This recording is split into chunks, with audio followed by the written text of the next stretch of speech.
Bonjour, ce qu'on va voir aujourd'hui, ce sont 3 exercices d'un niveau première. Ce sont des exercices qui interviennent lorsqu'on démarre la notion de dérivée. Il s'agit pour les 2 premiers exercices d'un calcul de nombre dérivé pour une fonction à l'aide du taux d'accroissement, donc à l'aide de la définition de ce que c'est que le nombre dérivé. Le 3e exercice, il s'agit du calcul d'une équation de tangente avec la formule qui est dans votre cours et avec laquelle parfois vous avez du mal à faire les exercices. On y va. Alors dans le premier exercice, on nous dit soit f la fonction définie pour tout réel x par f de x égale x au carré moins 3x plus 5, soit a un réel, montrer que f est dérivable en a et déterminer f' de a. Alors je commence par recopier l'expression de ma fonction pour tout x appartenant à R, f de x égale x au carré moins 3x plus 5. Dans cette vidéo, comme c'est indiqué dans le titre, on va tout faire grâce au taux d'accroissement. On ne va pas utiliser les formules que vous avez pu apprendre par cœur, par exemple pour dériver la fonction carré, etc. Donc on va repasser par le taux d'accroissement. On va donc définir le taux d'accroissement en petit a pour la fonction f. Je me fixe un petit a appartenant à grand R. Pour tout h appartenant à R étoile, je vais définir le taux d'accroissement taux A de h qui est égal à f de a plus h moins f de a sur h. Attention, ça c'est une virgule de la ligne d'avant. Donc, je vais chercher à calculer ce taux d'accroissement. Alors, que représente ce taux d'accroissement? Alors, très rapidement, le but n'est pas de refaire une vidéo qui existe déjà sur le pourquoi le nombre dérivé et la limite du taux d'accroissement. Et donc, très rapidement, en réalité, ici, on s'est fixé un réel petit a. Le petit a, c'est tout simplement l'abscisse du point de la courbe où on va chercher la tangente. Donc, petit a est ici. Le point de la courbe, en général, on l'appelle grand A, d'où la notation petit a ici pour l'abscisse. Et donc, ce qu'on cherche, le nombre dérivé, c'est le coefficient directeur de la tangente à la courbe au point grand A. Le taux d'accroissement taux A de h représente en réalité le coefficient directeur de la droite AB ici.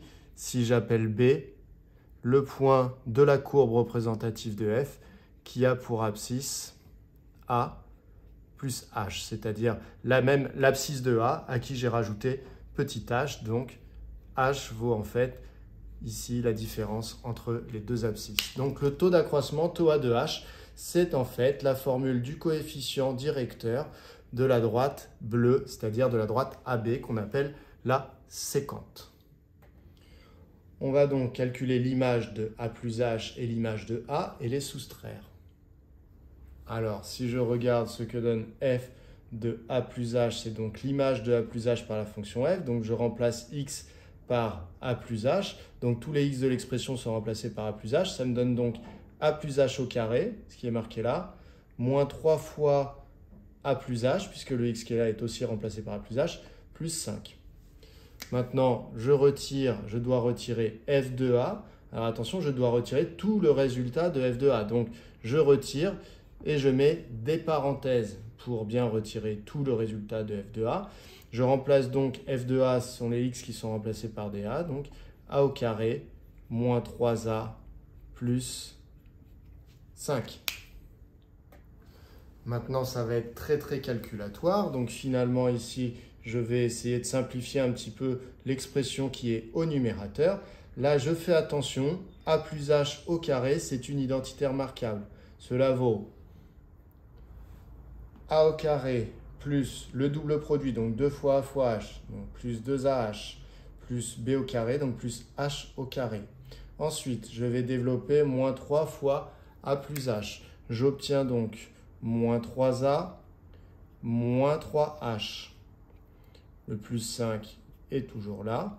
Ici, j'ai moins tout ce qu'il y a dans cette parenthèse. Je vais donc changer les signes de tous les termes dans la parenthèse. C'est comme si j'avais moins 1 fois tout ce qu'il y a dans la parenthèse. Donc ça fait moins 1 fois a carré, donc ça fait moins a au carré, moins 1 fois moins 3a, donc plus 3a, et moins 5. Je fais attention toujours à ce que mon trait de fraction soit plus long que le numérateur et le dénominateur.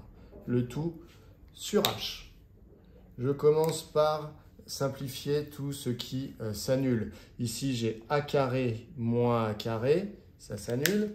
Qu'est-ce que j'ai d'autre? Eh bien, j'ai moins 3a plus 3a, donc moins 3a plus 3a. Qu'est-ce que j'ai d'autre? Eh bien, j'ai 5 et moins 5. Donc, finalement, au numérateur, qu'est-ce qu'il me reste? Eh bien, il me reste 2ah plus h carré moins 3h. Donc, 2ah plus h carré moins 3h. Le tout sur h. Ici, je vous rappelle, mon but, c'est de calculer la limite du taux d'accroissement qui se trouve ici. Alors, dans l'état actuel des choses, je ne suis pas plus avancé que tout à l'heure. C'est-à-dire que si je cherche vers quoi tend cette expression lorsque h tend vers 0, eh bien, je me rends compte qu'au numérateur, si h tend vers 0, le numérateur tend vers 0 et le dénominateur aussi. Dans une fraction, lorsque le numérateur tend vers 0 et le dénominateur tend vers 0, je suis incapable de dire vers quoi tend la fraction dans cet état-là. Il faut donc que je continue à modifier l'écriture ici pour que soit le numérateur, soit le dénominateur ne tendent plus vers 0. Pour cela, la méthode que vous avez l'habitude de faire, qu'on va faire encore une fois, c'est on va factoriser par h au numérateur dans le but après de simplifier avec le h du dénominateur.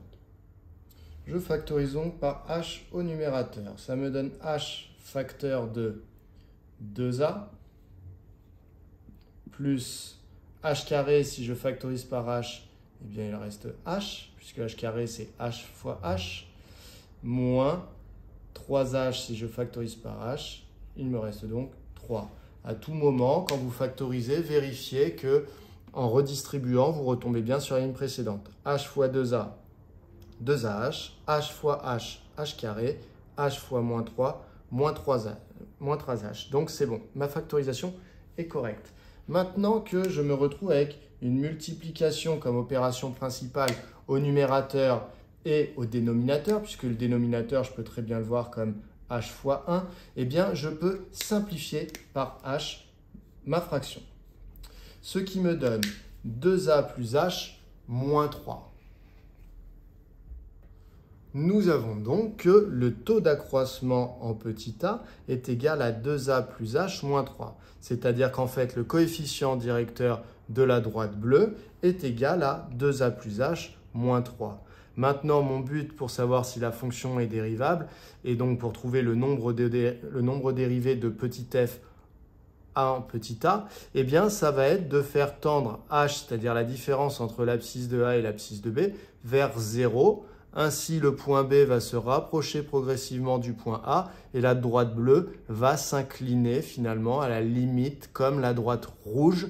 Et donc, la limite lorsque h tend vers 0 du coefficient directeur de la droite bleue, ce sera ce que je vais appeler le coefficient directeur de la droite rouge. Je vais donc chercher la limite du coefficient directeur de la droite bleue, c'est-à-dire du taux d'accroissement, lorsque h tend vers 0. Alors, je vais rédiger dans ce petit coin de tableau tout simplement pour qu'on puisse avoir tout sous les yeux. Mais normalement, ce que je mets dans ce petit coin de tableau vient à la suite, en dessous du calcul du taux d'accroissement. Je cherche donc à savoir si le taux d'accroissement qui est ici possède une limite lorsque h tend vers 0.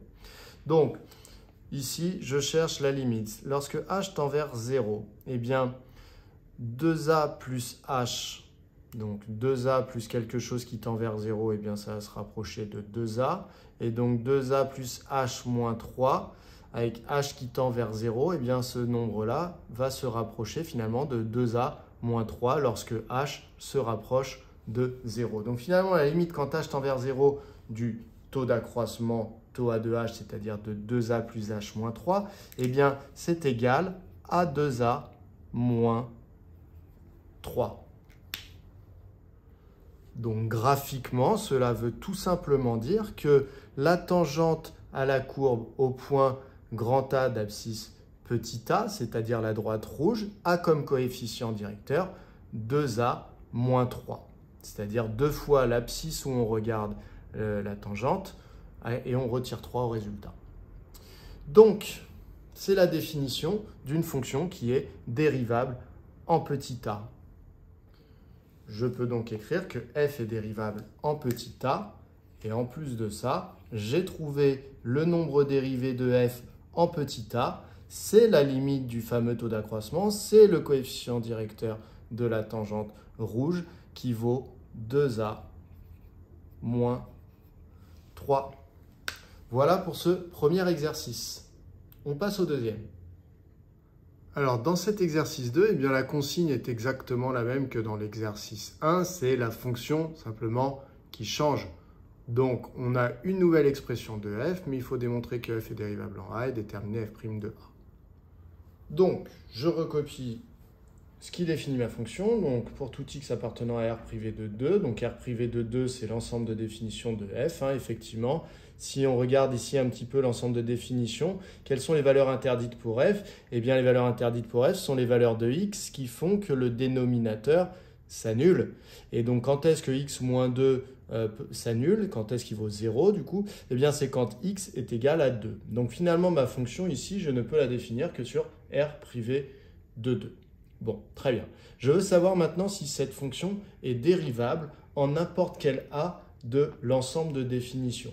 Donc, je vais choisir un a appartenant à l'ensemble de définitions. Donc, soit a appartenant à R privé de 2. Je vais maintenant définir le taux d'accroissement de petit f en petit a. Donc, pour tout h appartenant à R étoile, donc h, vous vous souvenez, c'est la petite différence qu'il y a entre l'abscisse du point A et l'abscisse du point B, puisque le taux d'accroissement ici, comme dans l'exercice 1, ça représente finalement le coefficient directeur de la droite AB, de la fameuse séquente qui était tracée en bleu dans l'exercice 1. Donc, taux A de h est égal à. Ici, volontairement, j'ai laissé libre pour tout h appartenant à R étoile tel que j'ai rien écrit pour l'instant, je vais compléter une fois que j'aurai écrit le taux d'accroissement. Donc, taux A de h est égal à, comme dans l'exercice précédent, f de a plus h moins f de a sur h. Ça, c'est exactement comme dans l'exercice précédent.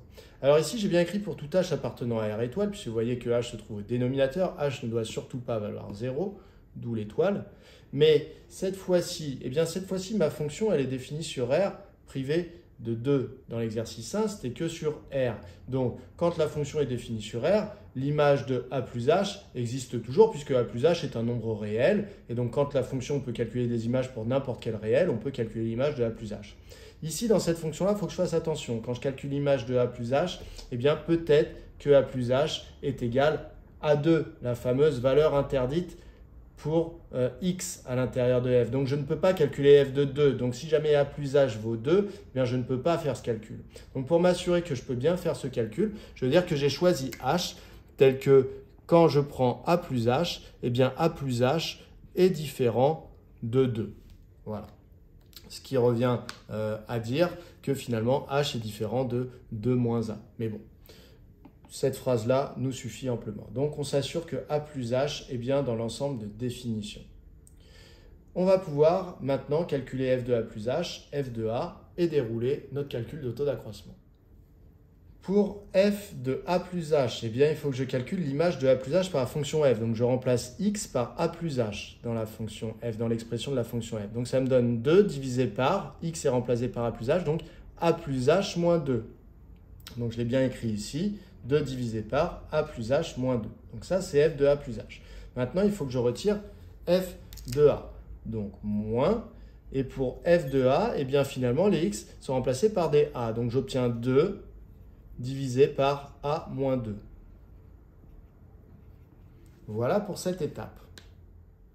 Quand j'en suis là, j'ai deux manières de rédiger. Donc, il va falloir que je simplifie un petit peu le numérateur ici, c'est-à-dire que j'ai la soustraction de deux fractions. Je vais essayer d'obtenir une fraction en mettant tout au même dénominateur dans le numérateur ici de la fraction qui représente le taux d'accroissement. Donc, soit je laisse un grand trait de fraction avec h au dénominateur et je fais tous mes calculs de numérateur comme ça. Soit pour éviter d'avoir plusieurs étages dans mes fractions, eh bien je me rends compte que de diviser par h, en fait, ça revient à multiplier par 1 sur h. Donc plutôt que d'écrire tout ce numérateur que je vais diviser par h, eh bien peut-être que je peux juste marquer que finalement, je multiplie par l'inverse de h la différence de ces deux fractions ici. Donc là, je vais modifier l'écriture du numérateur, la différence de ces deux fractions, dans la parenthèse, et je vais multiplier par 1 sur h, ce qui revient à diviser par h. Les deux fractions ici que je vais soustraire, eh bien, elles n'ont pas le même dénominateur. Donc, il faut que je cherche un dénominateur commun. Les dénominateurs se ressemblent énormément. Ici, vous avez a plus h moins 2 et là, vous avez a moins 2. Mais attention, vous n'avez pas le droit, pour mettre au même dénominateur, de dire je vais rajouter h au dénominateur et au numérateur. Pourquoi? Parce que vous avez le droit simplement de multiplier par un même nombre au numérateur et au dénominateur. Vous n'avez pas le droit de rajouter un nombre. Donc finalement, le dénominateur commun à ces deux fractions, eh bien, ça va être le produit des deux dénominateurs. Donc la première fraction qui est égale à 2 sur a plus h moins 2. Eh bien, je vais devoir, pour obtenir le dénominateur commun qui est a plus h moins 2 fois a moins 2, le produit des deux dénominateurs, eh bien, je dois multiplier ma première fraction au numérateur et au dénominateur par le dénominateur de celle-là, par a moins 2. Donc finalement, je vais obtenir 2 fois a moins 2 au numérateur. Donc 2 fois a moins 2. Le dénominateur, vous voyez, j'ai déjà tout écrit sur un même trait de fraction. Ensuite, moins, et donc, dans cette fraction, pour mettre sur ce dénominateur ici, eh bien, j'ai dû multiplier au dénominateur et au numérateur par le dénominateur de l'autre fraction, a plus h moins 2. Donc, ça va me donner 2 fois a plus h moins 2. Je vais simplifier un petit peu l'écriture du numérateur ici. Le dénominateur, je ne vais pas y toucher, j'en ai pas vraiment besoin pour l'instant de le modifier. Donc je vais le laisser ainsi. Ça me donne. Je développe 2 fois a, 2a, 2 fois moins 2, moins 4, moins 2 fois a, moins 2a, moins 2 fois h, moins 2h, et moins 2 fois moins 2, plus 4. Ici, je n'ai pas réécrit les parenthèses. Finalement, elles n'étaient pas utiles avant. Je les avais bien mises ici pour symboliser le fait qu'on allait avoir le numérateur qu'on allait multiplier par 1 sur h. Mais en fait, dès l'étape d'avant, j'aurais pu ne pas les mettre. Alors maintenant, on peut simplifier un petit peu l'écriture du numérateur, puisque là, je me rends compte que 2a et moins 2a, eh bien, ça va s'annuler. Et que également, j'ai moins 4 plus 4, ça va s'annuler. Qu'est-ce qui me reste au numérateur? Eh bien, il me reste uniquement moins 2h. Donc finalement, j'ai 1 sur h qui vient multiplier moins 2 fois h sur a plus h moins 2, facteur de a moins 2. Donc, je peux simplifier puisque c'est une multiplication au numérateur. J'ai moins 2h fois 1, donc en fait, c'est moins 2 fois h. Et au dénominateur, j'ai h qui multiplie tout le reste. Je peux donc simplifier par h puisque h au numérateur comme au dénominateur, il multiplie tout le reste. Donc finalement, qu'est-ce que ça me donne comme fraction? Eh bien, j'obtiens que le taux d'accroissement, taux A de h, est égal à moins 2 divisé par a plus h moins 2, facteur de a moins 2. Donc mon but, ça je vous rappelle, c'est le coefficient directeur des séquentes. Je vais chercher à savoir si ce coefficient directeur des séquentes se rapproche d'un nombre lorsque h tend vers 0. Si oui, ça voudra dire que f était dérivable en petit a et je connaîtrai son nombre dérivé qui sera le résultat de la limite ici quand h tend vers 0. Donc je vais dire or la limite de ce fameux taux d'accroissement lorsque h tend vers 0. Donc on est en première, donc cette limite-là, on ne détaille pas les calculs, on dit vraiment l'intuition qu'on a. Donc lorsque h tend vers 0, le numérateur moins 2, moins 2 ne dépendant pas de h, eh bien il tend vers moins 2 tout simplement. Et donc lorsque h tend vers 0 pour le dénominateur, on obtient a plus h moins 2 qui va tendre, si h tend vers 0, il va tendre vers a moins 2. Et a moins 2 ne dépend pas de h, donc il vaut toujours a moins 2. Donc finalement, le dénominateur a plus h moins 2 fois a moins 2, il tend vers a moins 2 fois a moins 2, c'est-à-dire a moins 2 au carré. Donc finalement, le taux d'accroissement tend vers moins 2 sur a moins 2 au carré. Donc, on avait bien dit hein, que A était différent de 2. On l'avait pris dans R privé de 2. Donc finalement, là, pas de problème avec le dénominateur, hein, bien sûr. Et donc, ça veut dire qu'ici, la limite est bien un nombre fini. Et que donc, tout simplement, eh bien, je peux dire que f est dérivable en petit a. Et en plus, je connais le nombre dérivé de petit f en petit a, c'est le résultat de la limite du taux d'accroissement. C'est donc moins 2 divisé par a moins 2 au carré. Voilà qui vient finir cet exercice 2. On peut passer au dernier exercice de ce sujet. Alors, le dernier exercice, c'est l'exercice 3. Cette fois-ci, on nous donne une fonction f avec une expression, hein, f de x égale x au cube plus 8x. On nous dit qu'elle est définie sur R. D'accord. On nous dit qu'on admet dans cet exercice que f est dérivable pour tout nombre réel. Et mieux que ça, qu'on connaît le nombre dérivé qui vaut f' de a équivaut 3a carré plus 8. Donc, pas besoin de le redémontrer. Donc, en fait, c'est comme si l'exercice nous avait fait les questions qu'on a traitées dans les exercices 1 et 2. Donc, on n'a pas à les faire. On prend ça comme un résultat qu'on peut utiliser. Déterminer une équation de la tangente à la courbe représentative de la fonction f au point d'abscisse 2. On pourra noter cette tangente T2. Alors, dans votre cours, ce que vous avez, c'est l'équation d'une tangente à une courbe au point d'abscisse petit a. C'est-à-dire si vous avez une courbe comme ça et que vous vous intéressez à une tangente en un point grand A qui a pour abscisse petit a, eh bien vous pouvez déterminer l'équation de la tangente ici grâce à cette formule. Donc il vous faut la dérivée de la fonction f qui est représentée ici en petit a, que vous allez multiplier par x moins a, et vous allez rajouter l'image de petit a par f, c'est-à-dire tout simplement l'ordonnée du point A. Voilà. Donc nous, on va appliquer ça en 2, puisque nous, dans notre exercice, eh bien, on nous parle d'une fonction et on nous parle d'une tangente au point d'abscisse 2. Alors, ce n'est pas cette courbe-là hein, pour notre exercice, je ne l'ai pas représentée, mais donc l'idée est celle-là. Ce qui veut dire que nous, on va regarder le petit a, en réalité, vaut 2. Donc nous, on s'intéresse à la tangente T2. Donc son équation réduite qu'on va trouver à la fin. Donc elle va provenir de y égale f' de 2 fois x moins 2 plus f de 2. Voilà, on se lance.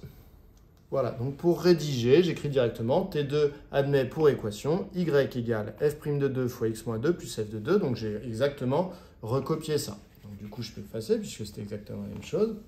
Et donc maintenant, il va falloir que j'identifie ou que je calcule qui est f' de 2, qui est f de 2, et ensuite, je pourrais remodifier un petit peu mon écriture. Donc cette équation est équivalente à y égale f' de 2.